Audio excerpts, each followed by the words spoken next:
ខ្ញុំទៅបេសកម្មកន្លះឆ្នាំទៅតែមកដល់ផ្ទះប្រពន្ធខ្ញុំក៏មកអបរឹតខ្ញុំទូចថាចង់បានកូនតែទង្វើមួយនេះធ្វើឲ្យខ្ញុំមានការសង្ស័យនាងប្រហែលជាមានផ្ទៃពោះជាមួយអ្នកផ្សេងបាត់ទៅហើយចង់ឲ្យខ្ញុំធ្វើជាអ្នករ៉ាប់រងជំនួសយ៉ាងណាមិញខ្ញុំឧស្សាហ៍ចេញទៅបេសកម្មរាប់ឆ្នាំនៅឆ្ងាយពីរាប់រយគីឡូម៉េត្រនឹងដឹងទៅថានាងអាចនឹងនាំប្រុសផ្សេងមកផ្ទះឬអត់នោះដើម្បីចង់ដឹងការពិតឲ្យច្បាស់ហើយក៏ទុកជាការផ្ដល់ភាពស្អាតស្អំឲ្យនាងវិញព្រឹកថ្ងៃបន្ទាប់ខ្ញុំក៏លួចបំពាក់កាមេរ៉ាសុវត្ថិភាពនៅគ្រប់ជ្រុងទាំងអស់ក្នុងផ្ទះរួចក៏កុហកនាងថាក្រុមហ៊ុនមានការប្រញាប់ត្រូវចេញក្រៅខ្ញុំក៏យកវ៉ាលីដែលរៀបចំទុកមុននោះទៅបន្ទប់ជួលដែលខ្ញុំបានជួលត្រៀមទុកអង្គុយតាមដានគ្រប់សកម្មភាពនាងតាមកាមេរ៉ាប៉ុន្តែក្នុងរយៈពេលមួយសប្តាហ៍បន្តសកម្មភាពនាងគឺធម្មតាទាំងអស់ក្រៅពីគេងធ្វើម្ហូបរាល់ថ្ងៃអានសៀវភៅសម្រាប់គ្មានសកម្មភាពអីគួរឲ្យសង្ស័យបន្តិចសោះនេះធ្វើឲ្យការសង្ស័យរបស់ខ្ញុំចាប់ផ្ដើមរលាយបាត់ម្ដងបន្តិចថែមទាំងគិតថាខ្លួនឯងប្រហែលជាគិតច្រើនពេកហើយប៉ុន្តែដល់ថ្ងៃទី8ទីបំផុតស្ថានភាពរបស់នាងក៏ចាប់ផ្ដើមប្រែប្រួលថ្ងៃនេះស៊ូឈីងមិនបានសម្ងំនៅផ្ទះដោយសពដងទេនាងបែរជាអង្គុយផាត់មុខយ៉ាងស្អាតនៅមុខកញ្ចក់រួចក៏ចេញក្រៅដោយអារម្មណ៍សប្បាយរីករាយខ្ញុំមានអារម្មណ៍ភ័យបន្តិចហើយសន្និដ្ឋានភ្លាមថានាងប្រកាសជាចេញទៅណាត់ជួបសហាយមិនខានខ្ញុំប្រញាប់ចុះទៅក្រោមបញ្ឆេះឡានដែលបានជួលទៅចាំនៅក្បែរច្រកទ្វារចេញចូលបូរីយ៉ាងស្ងៀមស្ងាត់ចាំមិនបានប៉ុន្មានផងខ្ញុំក៏ឃើញស្រមោលរបស់នាងខ្ញុំប្រញាប់ចុះពីឡានដើរតាមនាងពីក្រោយយ៉ាងប្រយ័ត្នប្រយែងតែដើរស្រាប់តែឃើញនាងដើរចូលទៅក្នុងផ្សារដែលវាមិនមែនជាកន្លែងស័ក្តិសមសម្រាប់ណាត់ជួបគ្នាសោះពេលនោះខ្ញុំក៏ធូរទ្រូងបន្តិច1 ម៉ោងក្រោយមកនាងក៏យូរថងម្ហូបមួយធំត្រឡប់មកផ្ទះវិញខ្ញុំក៏ប្រញាប់ត្រឡប់មកឡានហើយបន្តមើលកាមេរ៉ាសុវត្ថិភាពតាមទូរស័ព្ទក្នុងកាមេរ៉ាក្រោយពេលនាងដាក់ម្ហូបលើទៅរួចនាងក៏ទាញទូរស័ព្ទទៅនរណាម្នាក់ពេលណាមកដល់នឹងត្រូវការពេល3 ម៉ោងទៀតមែនទេអូខេខ្ញុំដឹងហើយខ្ញុំចាំអូននរណាមកគ្រាន់តែសម្លេងនេះអារម្មណ៍ដែលទើបតែធូរស្បើយក៏ចាប់ដើមតានតឹងឡើងវិញភ្លាមអង្គុយចាំ3 ម៉ោងហាក់ដូចជារាប់ឆ្នាំស្រាប់តែក្នុងកាមេរ៉ាសម្លេងគោះទ្វារស៊ូឈីងញឹមបណ្ដារត់ទៅបើកទ្វារយ៉ាងលឿនបុរសម្នាក់ដែលមើលទៅហាក់ដូចជាធ្លាប់ស្គាល់ក៏ដើរចូលមកពេលមើលមុខគេច្បាស់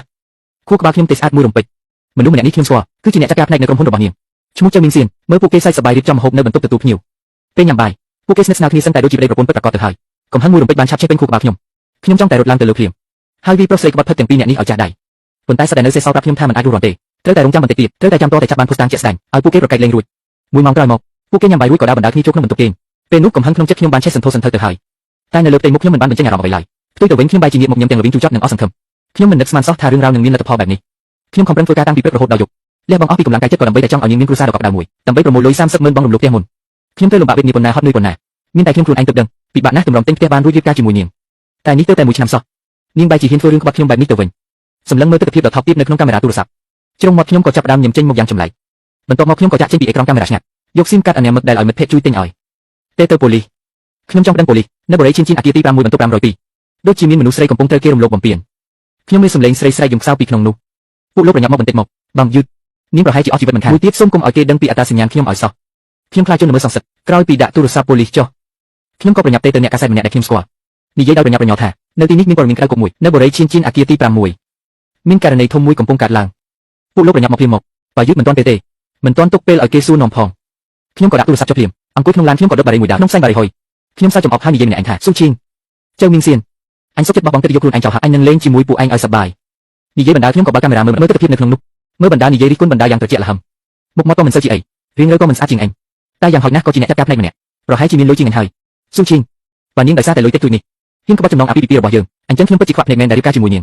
មិនយូរប៉ុន្មានឡានប៉ូលីសប៉ុន្មានគ្រឿងក៏មកដល់ក្រោមអគារបូរីក្រោយពេលប៉ូលីសមកដល់អ្នកជិតខាងនៅក្នុងបូរីក៏នាំគ្នាមកចំរំមើលនិយាយសឹកសៀវគ្នាយ៉ាងចង់ដឹងការចូលចិត្តតាមដានរឿងគេគឺជាធម្មជាតិរបស់មនុស្សប៉ូលីសឡើងទៅលើមិនទាន់បានប៉ុន្មានផងខ្ញុំក៏ឃើញអ្នកកាសែតនោះនាំអ្នកកាន់កាមេរ៉ាលួចដើរតាមឡើងទៅដែរខ្ញុំសើចកាន់តែសប្បាយចិត្តតែសើចកន្ទុយភ្នែកក៏ស្រាប់ទឹកភ្នែកចេញមកដោយមិនដឹងខ្លួនប្រហែលកន្លះម៉ោងក្រោយមកក៏ឃើញស្លៀកពាក់រៀបរយ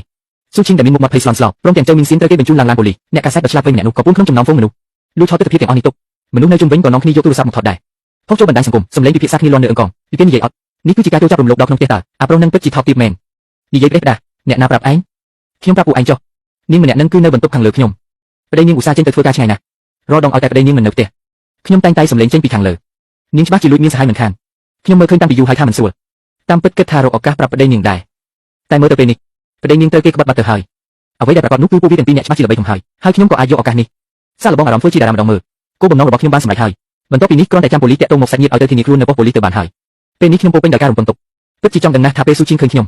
ំតើនាងនឹងមានទឹកមុខបែបណាទៅត្រឡប់មកបន្ទប់ជួលវិញមិនទាន់បានប៉ុន្មានផងទូរស័ព្ទខ្ញុំក៏រត់ឡើងលេខទូរស័ព្ទបង្ហាញថាមកពីស្នងការដ្ឋានប៉ូលីសទីក្រុងស៊ីខ្ញុំទប់ស្នាមញញឹមក្នុងចិត្តធ្វើទឹកមុខរៀបសារបន្តិច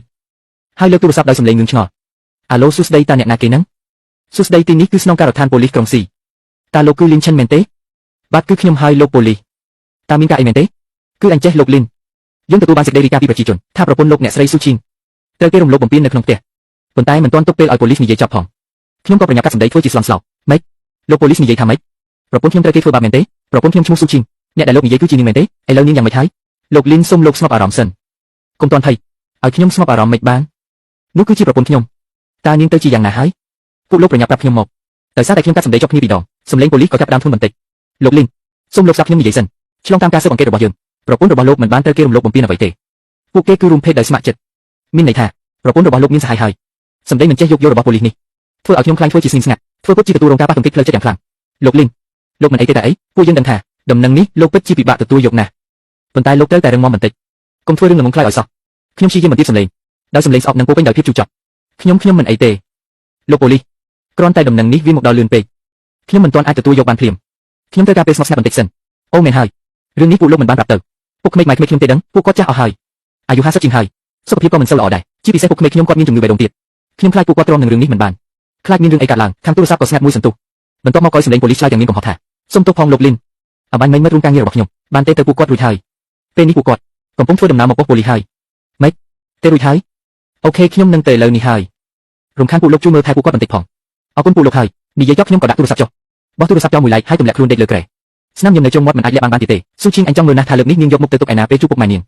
ហើយមិននឹងអាចប្រឈមមុខនឹងសតិសម្បជញ្ញៈខ្លួនឯងអញចាំបានថាពុកនាងមានជំងឺបេះដូងធ្ងន់ធ្ងរតើមិនដឹងថាពេលគាត់ឮដំណឹងថានាងមានសហាយគាត់នឹងស្លាប់ដោយសារខឹងនឹងនាងឬអត់ទេខ្ញុំសើចចំអកមួយសន្ទុះហើយចាប់ផ្ដើមគិតក្នុងចិត្តថាតើគួរប្រើអាកប្បកិរិយាបែបណាទៅជួបពួកគេនៅប៉ុស្តិ៍ប៉ូលីសចាំរហូតដល់ម៉ោង12យប់ទើបខ្ញុំរៀបចំអីវ៉ាន់មួយហើយចេញដំណើរទៅប៉ុស្តិ៍ប៉ូលីសគ្រាន់តែចុះពីឡានភ្លាមខ្ញុំក៏ដូរទឹកមុខធ្វើជាមនុស្សភ័យស្លន់ស្លោរត់ចូលទៅក្នុងប៉ុស្តិ៍ប៉ូលីសទឹកមុខបញ្ចេញភាពសង្កត់សង្កិននិងកំហឹងបន្តិចស៊ូឈីងកំពុងអង្គុយលើកៅអីដោយក្រសែភ្នែកទេស្អាតគ្រាន់តែឃើញខ្ញុំភ្លាមខ្លួននាងកន្តាក់មួយរំពេចអង្គក្បាលចុះដោយក្តីខ្មាស់ហ៊ានមិនហ៊ានសម្លឹងមុខខ្ញុំទេបន្ទាប់មកខ្ញុំក៏និយាយជាមួយប៉ូលីសដែលទទួលបន្ទុកសំណុំពិភាក្សាគ្នាបន្តិចបន្តួចស្វែងយល់ពីស្ថានភាពគ្រោះទើបដើរទៅជិតស៊ូឈីងមួយលោកដៃទៅកាន់ដៃនាងថ្មស៊ូឈីងចង់ទាញដៃចេញដោយប្រតិកម្មអូតូតែខ្ញុំចាប់ដៃនាងជាប់យ៉ាងណែនមិនទុកឱកាសឲ្យនាងដកដៃរួចឡើយស៊ូឈីងអូនប្រាប់បងមកតើបងធ្វើល្អដាក់អូនមិនទាន់គ្រប់គ្រាន់មែនទេតើបងធ្វើខុសនៅកន្លែងណាបានជាអូនធ្វើដាក់បងបែបនេះស៊ូឈីងងាកខ្លួនតិចពីក្រសែភ្នែករបស់ខ្ញុំមិនមកសំបីមួយម៉ាត់បានត្រឹមតែអង្គក្បាលហើយញ័រស្មាតូនពេលដែលខ្ញុំចង់និយាយអ្វីបន្តទៀតទូរស័ព្ទក៏រត់ឡើងខ្ញុំយកទូរស័ព្ទមកមើលឃើញម៉ែក្មេកលីគួយឡានខំមកពុកម៉ែទេមកហើយអូនអាចមិននិយាយការពិតប្រាប់បងមិនបកស្រាយប្រាប់បងប៉ុន្តែអូនត្រូវតែគិតច្បាស់ថានឹងបកស្រាយរឿងនេះប្រាប់ពួកគាត់យ៉ាងម៉េចថានឹងដោះស្រាយជាមួយពួកគាត់យ៉ាងម៉េចនិយាយចប់ខ្ញុំក៏លេងដៃស៊ូឈីងដើរទៅម្ខាងដើម្បីលើកទូរស័ព្ទទាំងសំឡេងតានតឹងនិងបារម្ភអាឡូម៉ែមានរឿងអីម៉េចពុកម៉េចក៏រើជំងឺបេះដូងទៀតហើយម៉ែកុំទាន់ភ័យខ្ញុំកំពុងនៅប៉ុស្តិ៍ប៉ូលីសខ្ញុំនឹងនាំស៊ូឈីងទៅទីនោះឥឡូវនេះដាក់ទូរស័ព្ទចុះខ្ញុំងាកទៅមើលស៊ូឈីងដែលកំពុងអង្គុយថ្មឹងធ្វើមុខមាំហើយស្រែកដាក់នាងយ៉ាងខ្លាំងនៅអង្គុយថ្មឹងធ្វើអីទៀតប្រញាប់ទៅពុកអូនត្រូវអូនធ្វើឲ្យខឹងដល់ចូលសង្គ្រោះមិនទាន់បាត់ហើយនៅមានអារម្មណ៍អង្គុយថ្មឹងទីនេះទៀតរឿងរបស់យើងចាំត្រឡប់ទៅវិញសឹមគិតគ្នាទៀតតាមផ្លូវខ្ញុំបញ្ចុះកញ្ចក់ឡានស្រុកខ្យល់បន្តិចឲ្យខ្យល់ត្រជាក់ជួយសម្រួលអារម្មណ៍ក្នុងចិត្តរួចងាកទៅមើលស៊ូឈីងអង្គុយនៅកៅអីក្បែរដែលមិនមាត់មួយម៉ាត់ស៊ូឈីងតើអូនមានផ្ទៃពោះមែនទេស៊ូឈីងកំតាក់ខ្លួនងាកមើលទៅក្រៅកញ្ចក់ឡានស្ងាត់មិននិយាយមួយម៉ាត់ស៊ូឈីងបងនិយាយទុកនៅទីនេះហើយបើអូននៅចង់បន្តរស់នៅជាមួយគ្នាទៀតត្រូវរំលូតកូនក្នុងពោះអូនចេញបងមិនជឿថាកូននេះជារបស់បងទេហើយរឹតតែមិនអាចចិញ្ចឹមកូនឲ្យគេដែរអូនគួរតែគិតឲ្យច្បាស់ទៅស៊ូឈីងនៅតែបន្តស្ងៀមស្ងាត់ខ្ញុំដឹងថាការវាយប្រហារបែបនេះនាងប្រហែលជាពិបាកទប់ទល់ក្នុងពេលភ្លាមនេះហើយបើកឡានមកដល់មន្ទីរពេទ្យពួកយើងក៏រកឃើញម៉ែក្មេកលីគួយឡានដែលកំពុងអន្ទះអន្ទែងនៅក្រៅបន្ទប់សង្គ្រោះហើយក្បែរនោះមានអ៊ំប្រុសរបស់ស៊ូឈីងអង្គុយផងដែរម៉ែពុកយ៉ាងម៉េចហើយការវះកាត់រលូនទេមានគ្រោះថ្នាក់អត់សៀវឈិនម៉ែសុំទោសគឺមកពីពួកម៉ែប្រដៅជីងមិនបានល្អគឺពួកម៉ែដែលមានកំហុសចំពោះកូនធ្វើឲ្យកូនត្រូវរងទុក្ខសុំទោសពិតមែនខ្ញុំក៏វេក្បាលតិចហើយនិយាយដោយសម្លេងទន់ភ្លន់ម៉ែកុំនិយាយអញ្ចឹងអីរឿងនេះមិនអាចបន្តម៉ែទេពួកយើងកុំតនិយាយរឿងនេះអីតើលុយវះកាត់ពុកបងហើយឬនៅខ្ញុំនឹងទៅបងឥឡូវនេះសៀវឈិនមិននឹងឲ្យកូនចេញលុយទៀតទៅម៉ែនឹងពុកតែងតែល្អចំពោះខ្ញុំរហូតមកខ្ញុំជាក្មេងកំព្រាតាំងពីតូចគឺអ្នកទាំងពីរដែលធ្វើឲ្យខ្ញុំស្គាល់ពីភាពកក់ក្ដៅនៃគ្រួសារ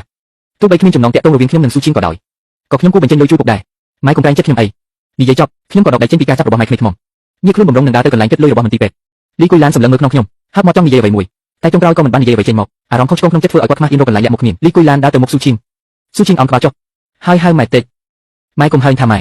អញគ្មានកូនស្រីដែលមិនចេះខ្មាស់គេបែបនេះទេកូនដែលធ្វើឲ្យខូចកិត្តិយសគ្រួសារសៀវឈិនជាក្មេងល្អម្លឹងល្អចំពោះឯងម្លឹងខំប្រឹងរកលុយឲ្យឯងមានផ្ទះរស់នៅឯងបែរជាហ៊ានធ្វើរឿងបែបនេះទៅរួចឯងសាកសមនឹងការលះបង់របស់គេទេសាកសមនឹងគ្រួសារយើងទេឯងគិតខ្លួនឯងឲ្យច្បាស់ទៅថានឹងត្រូវបកស្រាយប្រាប់អញនិងពុកឯងយ៉ាងម៉េចម៉ែកូនសុំទោសកូនខុសហើយកូនពិតជាមុខមើលខ្វាក់ភ្នែកមែនទើបជ្រោកខ្លួនធ្វើរឿងបែបនេះម៉ែអភ័យទោសឲ្យកូនម្ដងទៅកូនលែងហ៊ានទៀតហើយលីគួយឡានទីដៃនាងចេញយ៉ាងខ្លាំងមិនខ្វល់ពីការអង្រករបស់ស៊ូឈីងងាកត្រឡប់ទៅអង្គុយលើកៅអីហើយសម្លឹងមើលទ្វារបន្ទប់សង្គ្រោះទាំងបារម្ភបន្ទាប់ពីបងលុយរួចខ្ញុំក៏ដើរមកបន្ទប់សង្គ្រោះវិញគ្រាន់តែចេញពីជណ្ដើរយន្តក៏ឃើញស៊ូឈីងឈរត្រមងត្រមោចម្នាក់ឯងនៅជ្រុងច្រកកបៀងជ្រុងមកខ្ញុំងើបឡើងដោយស្នាមញញឹមត្រជាក់រួចដើរទៅអង្គុយក្បែរម៉ែក្មេកលំដោយសម្លេងស្រាលម៉ែកុំបារម្ភអីការវះកាត់ពុកច្បាស់ជារលូនមិនខានលុយវះកាត់ខ្ញុំបងរួចរាល់ហើយពេលក្រោយបើសិនជាត្រូវការលុយទៀតម៉ែប្រាប់ខ្ញុំចុះខ្ញុំនឹងទៅបងទៀតសៀវឈិនឲ្យកូនលំបាកហើយលើកនេះគ្រួសារយើងមានកំហុសចំពោះកូនមានរឿងបែបនេះកើតឡើងទោះបីកូនចង់លេងលេះជាមួយឈីងក៏ដោយក៏ពួកម៉ែមិនថាអ្វីដែរពួកម៉ែមិនទាមទារលុយកូនសំបីមួយសេនទេចំណែកលុយវះកាត់ដែលកូនចេញនេះថ្ងៃក្រោយពួកម៉ែនឹងរកវិធីសងកូនវិញម៉ែរឿងនេះចាំពុកដឹងខ្លួនសឹមនិយាយគ្នាទៀតស្របពេលនោះស៊ូឈីងដែលទ្រាំយូរហើយនោះក៏ដើរចូលមកសន្សឹមដោយគ្មានការស្ទាក់ស្ទើរនាងលុតជង្គង់នៅពីមុខខ្ញុំយំបណ្ដានិយាយបណ្ដាខ្ទង់សម្លាញ់អូនសុំទោសអូនខុសហើយអូនគ្រាន់តែផ្លាំងព្រាត់មួយពេលត្រូវខ្មោចបាំងមុខបងអភ័យទោសឲ្យអូនម្ដងទៅល្អទេបងអូនសន្យាថាថ្ងៃក្រោយនឹងមិនធ្វើរឿងក្បត់បងទៀតទេខ្ញុំធ្វើមុខមាំមិននិយាយអ្វីទាំងអស់ហើយលោកដៃសន្សឹមចង់ទាញនាងឲ្យក្រោកឡើងទីនេះជាមន្ទីរពេទ្យមានមនុស្សច្រើនណាស់មានរឿងអីពួកយើងទៅដល់ផ្ទះសិននិយាយតែស៊ូឈីងបែរជាអោបជើងខ្ញុំជាប់ នៅតែបន្តយំអង្វរដែរលីគួយឡានឃើញបែបនេះក៏ក្រោកឈរភ្លាមហើយតែកំភ្លៀងស៊ូឈីងមួយដៃទៀតស្រែកកំហកខ្លាំងថាក្រោកឡើងអញនៅគិតថាមិនទាន់ខ្មាស់គេគ្រប់គ្រាន់ទៀតមែនទេទីនេះជាមន្ទីរពេទ្យមិនមែនជាកន្លែងឲ្យអញមករំអួយទេប្រញាប់ក្រោកឡើងស៊ូឈីងសម្លឹងមើលលីគួយឡានទាំងស្រឡាំងកាំងប្រសើរភ្នែកពោពេញដោយការមិនជឿនាងស្មានតែមានម៉ែនាងនៅទីនេះនាងធ្វើជាគួរឲ្យអាណិតធ្វើទូអភ័ព្វទោះបីខ្ញុំមិនអភ័យទោសឲ្យនាងចេញពីចិត្តក៏គង់ជានឹងនិយាយពាក្យល្អមើលមុខម៉ែនាងដែរដើម្បីទុកក្តីសង្ឃឹមឲ្យនាងខ្លះតែនាងនឹកស្មានមិនដល់សោះថាម៉ែបង្កើតមិនត្រឹមតែមិនជួយនាងថែមទាំងវានឹងស្រែកកំហកឲ្យនាងម្ដងហើយម្ដងទៀតខ្ញុំមើលអាការៈរបស់នាងហើយក៏មានអារម្មណ៍មើលងាយក្នុងចិត្តជ្រុងមាត់ញឹមចំអកថានាងកំពុងគិតអីខ្ញុំដឹងច្បាស់ណាស់គ្រាន់តែជាល្បិចក្មេងប៉ុណ្ណោះខ្ញុំជាមនុស្សដែលហ៊ានលះបង់សម្បត្តិគិតយកខ្លួនឯងទៅហើយមិននឹងទ្រាំមិនបានជាមួយប្រសែភ្នែកអ្នកដទៃប៉ុណ្ណឹងទៅពួកយើងចាំនៅមុខបន្ទប់សង្គ្រោះមួយយប់ទល់ភ្លឺពេលចិត្តភ្លឺទីបំផុតពួកក្មេងក៏ត្រូវរុញចេញពីបន្ទប់ផ្ទះកាត់មើលពួកក្មេងដែលកំពុងសន្លប់លើគ្រែអ្នកជំងឺខ្ញុំក៏និយាយទៅកាន់ម៉ែក្មេងនិងអ៊ំប្រុសស៊ូឈីងថាម៉ែលោកអ៊ំអ្នកទាំងពីរមានវ័យចំណាស់អស់ហើយចាំមួយយប់ទល់ភ្លឺច្បាស់ជាហត់ណាស់ទៅសម្រាប់នៅសន្តាគារក្បែរនេះសិនទៅទុកឲ្យខ្ញុំនៅមើលថែទីនេះបានហើយមិនបានទេស៊ីវឈិនកូនក៏ហត់ដែរកូនទើបជាអ្នកដែលគួរតែទៅសម្រាប់ទុកឲ្យពួកម៉ែនៅមើលថែនៅទីនេះចុះកូនប្រញាប់ទៅសម្រាប់ទៅដោយឃើញម៉ែក្មេងមានតែយ៉ាងនេះខ្ញុំក៏មិនបដិសេធទៀតដែរក៏ចុះទៅក្រោមទិញអាហារពេលព្រឹកបន្តិចបន្តួចរួចនាំស៊ូឈីងចេញពីមន្ទីរពេទ្យមកដល់ផ្ទះភ្លាមស៊ូឈីងមិនទាន់ទាំងដោះស្បែកជើងផងនាងក៏លុបជង្គង់នៅមុខខ្ញុំម្ដងទៀតបងសម្លាញ់អូនពិតជាខុសហើយបងអភ័យទោសឲ្យអូនម្ដងទៅល្អទេបងក្នុងកែវភ្នែកខ្ញុំមានបង្កប់ភាពធ្វើម្ដងដែលមិនអាចលាក់បានបងពិតជាចង់ដឹងណាស់ស៊ូឈីង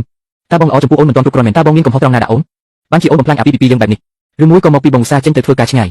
អូនទ្រាំនឹងភាពឯកាមិនបានទើបជ្រោកខ្លួនធ្វើរឿងបែបនេះមិនមែនទេបងសម្លាញ់មិនមែនអញ្ចឹងទេអូនគ្រាន់តែផ្លាំងភ្លាត់មួយគ្រាប៉ុណ្ណោះត្រូវខ្មោចបាំងមុខអូនពិតជាដឹងខុសហើយអូនសន្យាថាលើកក្រោយនឹងមិនមានទៀតទេអូនគិតមើលតើបងនៅអាចជឿការសន្យារបស់អូនបានទៀតទេខ្ញុំដឹងច្បាស់ក្នុងចិត្តខ្ញុំឧស្សាហ៍ចេញក្រៅមិនសូវនៅផ្ទះស៊ូឈីងមានមុខមាត់ស្អាតបាគួរសមក្បែរខ្លួនច្បាស់ជាមិនខ្វះអ្នកតាមញ៉ាយទេមូលហេតុដែលនាងមានសហាយនិយាយឲ្យស្រួលស្ដាប់តែគឺដោយសារទ្រាំនឹងភាពឯកាមិនបានជាប់ជំពាក់នឹងអារម្មណ៍ប្លែកថ្មីមួយពេលបងសម្លាញ់អូនសូមអង្វរបងទុកឱកាសឲ្យអូនម្ដងទៀតទៅ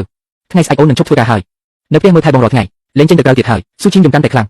លោកដៃអោបជើងខ្ញុំយ៉ាងជាប់អង្វរក៏យ៉ាងអភ័ព្វបងសម្លាញ់បងវីអូនមួយចាស់ដៃទៅឲ្យតែអាចជួយឲ្យបងទូចិត្តបានខ្លះបងឲ្យអូនធ្វើអ្វីក៏អូនព្រមដែរខ្ញុំរំស៊ូឈីងចេញចូលសម្លឹងមើលនាងពីលើលើកដៃឡើងសន្សឹមធ្វើជាចង់ផ្ទះកំភ្លៀងនាងស៊ូឈីងបិទភ្នែកតឹងតែនាងមិនបានគេចចេញទេផ្ទៃមុខពោពេញដោយភាពអស់សង្ឃឹមនិងកំហុសប៉ុន្តែនៅពេលដែលខ្ញុំចិត្តនឹងទេចំមុខនាងទៅហើយខ្ញុំក៏បន្ធូរកម្លាំងដៃស្ងាត់ហើយស្ទាបថ្ពាល់នាងថ្នមនឹងនិយាយដោយទឹកដមសម្លេងទន់ភ្លន់ឈីងឲ្យបងដាច់ចិត្តវីអូននេះនឹងបានបងស្រឡាញ់អូនខ្លាំងម្ល៉េះទោះបីជាអូនធ្វើខុសក៏ដោយក៏បងមិនហ៊ានលើកដៃវីអូនដែរស៊ូឈីងទាំងស្មារតីបើភ្នែកសន្សឹមសម្លឹងមកខ្ញុំកែភ្នែកពោពេញដោយភាពញាប់អើនិងមិនចង់ជឿបន្ទាប់មកនាងក៏ទប់អារម្មណ៍លេងបានស្ទុះចូលមកអោបខ្ញុំហើយ擁បខ្លួននិយាយថាបងសម្លាញ់អភ័យទោសឲ្យអូនទៅណាកុំលេងលះជាមួយអូនអីថ្ងៃក្រោយពួកយើងនឹងរស់នៅជាមួយគ្នាយ៉ាងសុខសាន្តចាំមើលទង្វើអូនសិនចុះស៊ូឈីងបើសិនជាបងអភ័យទោសឲ្យអូននេះបែបនេះបងប្រកាសជាមិនអស់ចិត្តទេអូនច្បាស់ជាធ្វើខ្លួនឲ្យបានល្អអូនសន្យាថាថ្ងៃក្រោយនឹងធ្វើល្អដាក់បងអូនសន្យាមិនឲ្យបងខកបំណងទេនាងដឹងច្បាស់ក្នុងចិត្តធ្វើត្បិតតែខ្ញុំមិនបានបញ្ជាក់ថានឹងអភ័យទោសឲ្យនាងតែខ្ញុំក៏មិនបានទាមទារចង់លេងលះដាច់អង្ការដែរនេះបញ្ជាក់ថានាងនៅមានឱកាសនៅមានសង្ឃឹមយកឈ្នះចិត្តខ្ញុំវិញខ្ញុំបីនាងដើរចូលទៅក្នុងបន្ទប់គេងមួយក្រសែភ្នែកសម្លឹងទៅកាន់ត្រៃដែលយើងធ្លាប់ដេកជាមួយគ្នាស្រាប់តែជំហានរបស់ខ្ញុំក៏ជប់មក